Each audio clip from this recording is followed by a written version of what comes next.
My name? Emily Davis. I'm 21, fresh out of culinary school, diving headfirst into the bustling world of my parents' coffee shop. It's a cozy corner of our town, brimming with regulars who have become like family. The shop? It's my parents' pride and joy. They've poured their hearts into it for years. Juggling work and studies wasn't easy, but it was rewarding.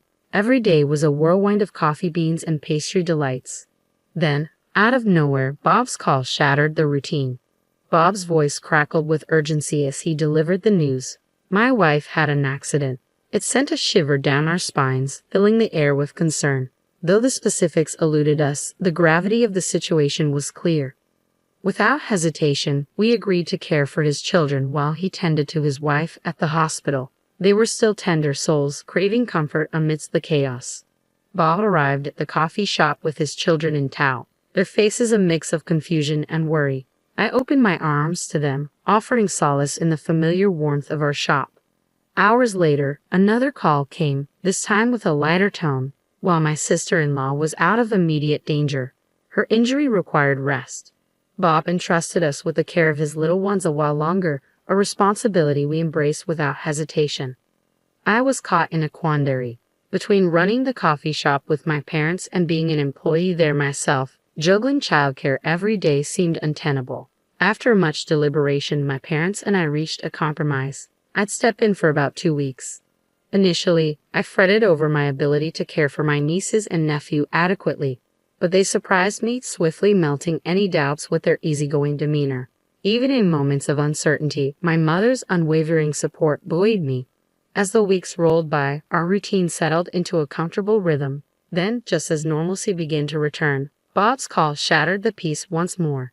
His words weighed heavily. My wife's still not herself. Would you mind helping out with the kids when she needs a hand? Caught off guard, I wrestled with the request, but the thought of my nieces and nephew needing care nudged me towards a decision. I can manage on occasion, I finally conceded. Soon enough, a message arrived from my sister-in-law. Could you watch the kids tomorrow? With a resigned nod, I replied, of course. The day my sister-in-law sought my aid, I embarked on a whirlwind of responsibilities. Mornings meant ferrying my nephews to kindergarten, followed by afternoons of tending to them at home. Mom popped in from time to time, offering her reassurance.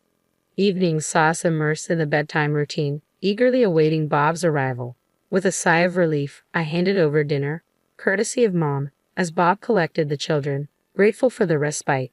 Despite the exhaustion and doubts creeping in, abandoning Bob's family was never an option. Both Mom and I rallied, doing what we could to ease their burden.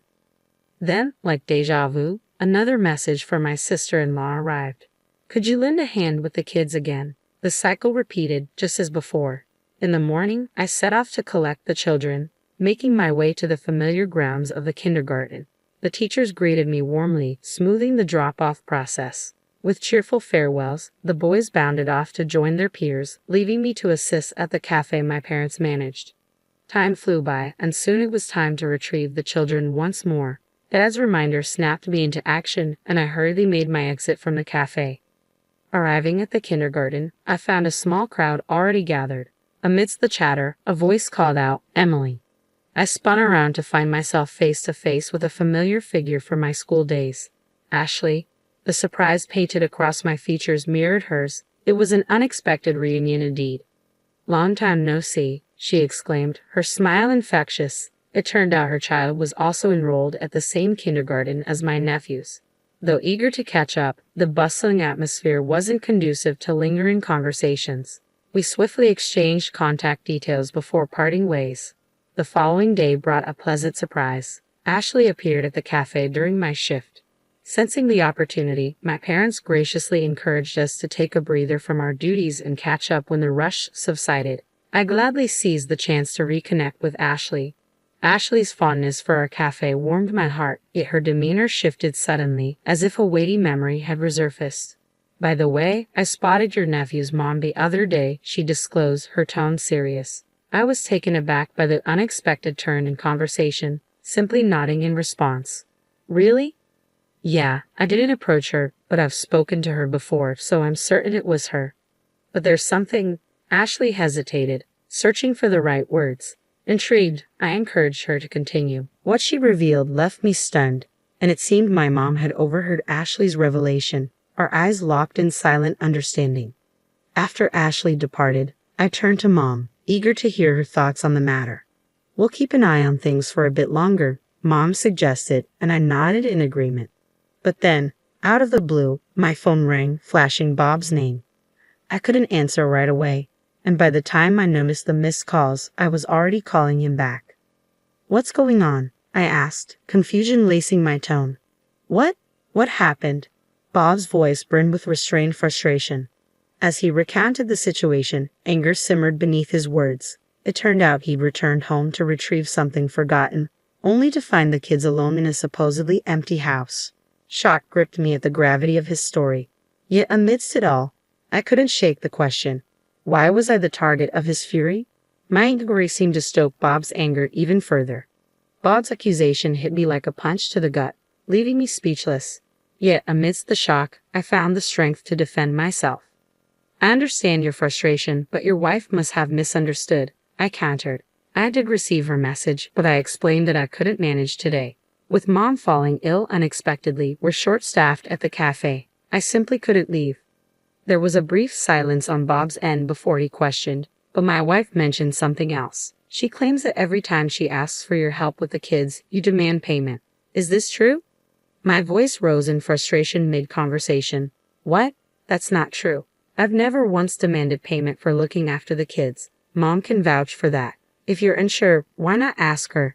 My retort hummed heavy in the air, leaving Bob speechless. Finally, he murmured, "So what's this about the money my wife mentioned?" "I honestly don't know. You should discuss it with her," I replied firmly. Bob's tone softened, wariness seeping through. "I'll do that," he conceded. Despite my reservations, I couldn't hold back any longer, not after hearing the ongoing conversation. I felt compelled to share what I'd learned from Ashley. Bob's response was heavy with exhaustion. "Let me mull it over," he sighed and ended the call. As the dust settled, concern for Bob nagged at me. I confided in Mom about our conversation, seeking solace in her presence.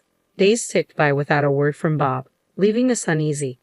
Then, just when we thought the dust had settled, another message from Bob's wife arrived, requesting my help with the kids as usual. Initially, I hesitated. The recent revelations left a bitter taste in my mouth, making me question my willingness to continue helping. But Mom intervened. Mom advised me to reach out to Bob before responding to his wife, so I promptly forwarded the message to him. Within minutes, Bob's reply arrived. It was evident he had been grappling with his emotions, but my message seemed to provide some clarity.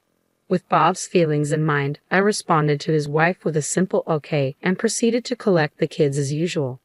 After dropping the children off at kindergarten, I made a crucial call. Hanging up, I steeled myself for what lay ahead. Everything was set in motion.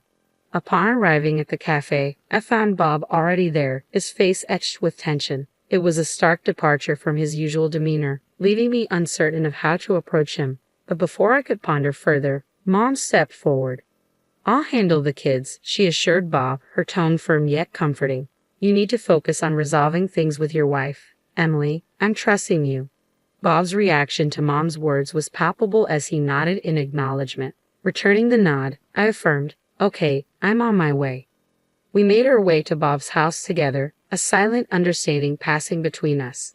Pausing at the doorstep, Bob fumbled with his keys, his hands trembling slightly. I chose to overlook it, respecting his need for composure. Inside, the muffled voices of my sister-in-law and a few other women drifted through the air. Bob unlocked the door with shaky hands, pushing it open slowly as we entered with utmost care, hoping not to disturb the conversation. Their chatter became clearer as we ventured further into the house. "How's your foot holding up?" My sister-in-law's voice floated into the hallway, responding to a query. "It's getting better, nearly healed," came the reassuring reply. Oh, realization dawned on me.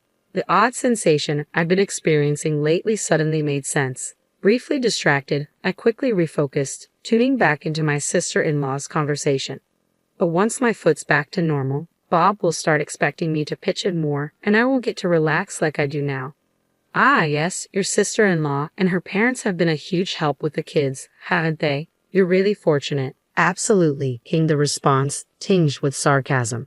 "It's a real stroke of luck to have Emily. the perpetually single and unemployed homebody, always at our beck and call. My sister-in-law's words ignited a simmering fury within me. I'd harbored suspicions of exploitation, but her callous attitude still caught me off guard. As anger surged through my veins, I could no longer contain it. With a burst of indignation, I flung open the door to the living room and strode in, my sister-in-law's startled expression meeting my gaze. I fixed her with a steely glare, the words tumbling from my lips like hot coals. Yes, I may not be married, and I may reside at home, but I'm far from idle. Our assistance was extended in good faith, believing you were genuinely in need, not to facilitate your leisure. I hadn't anticipated such a callous response from my sister-in-law. Instead of addressing her attitude, she seemed more concerned about my unexpected presence and how I gained entry into the house. "Why are you here? How did you get in?" she questioned, her tone devoid of warmth. A tap on my shoulder drew my attention, and I stepped back to reveal Bob standing behind me. As her gaze shifted to him, her eyes widened in surprise. Bob's voice, colder than mine, sliced through the tension. "I let us in. You've been deceiving me all along. You're despicable. You've been pocketing the money I gave you for your own use instead of giving it to Emily, haven't you?" My sister-in-law's complexion paled as Bob confronted her. Sensing the tension, I approached her friends, signaling that it was time to depart. With awkward expressions, they filed out of the room, leaving behind a palpable air of discomfort. Among them, Senior Ashley caught my eye as she left. She had encountered my sister-in-law before and seemed troubled by her recent behavior. Our unexpected encounter sparked a conversation, and Ashley offered her assistance in resolving the situation. Once the room emptied, my sister-in-law's tears began to flow as she opened up. In summary, she explained that since the birth of their second child, managing childcare had become increasingly challenging. Bob's demanding work schedule left her overwhelmed with household duties. When her injury occurred, the support from my mother and me had been a lifeline, easing her burden. Gradually, she found herself relying on our assistance. Regarding the money provided by Bob, she confessed that since her marriage, she had lacked personal finances. The temptation to use the funds for personal expenses became irresistible due to this financial strain. My sister-in-law's explanations didn't quite ring true for me. Sensing my skepticism, Bob suggested we call it a day. Taking his cue, I bid farewell and left their home. Arriving back home, I found my mother waiting anxiously. It appeared my dad was looking after my nephews, affording me the opportunity to confide in my mother about everything. Her expression turned thoughtful as I recounted the events. "I see. It sounds like a matter they need to sort out," she remarked, before turning her attention back to my nephews. I followed suit, joining them as they greeted me with wide smiles and called out, "Aunt Emily." Despite the whirlwind of emotions swirling within me, I made a conscious effort to mask them, focusing instead on engaging with my nephews.